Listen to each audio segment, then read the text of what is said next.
Even now the situation in Bangladesh a little bit serious, but we are together with the Bangladesh people. And the Bangladesh people is so kind, and the Bangladesh is so beautiful, and we love you. And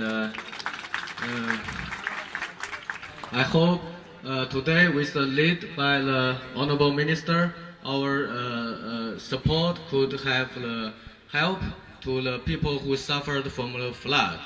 And thank you again, Honorable Minister and your colleagues, ICT Division. I think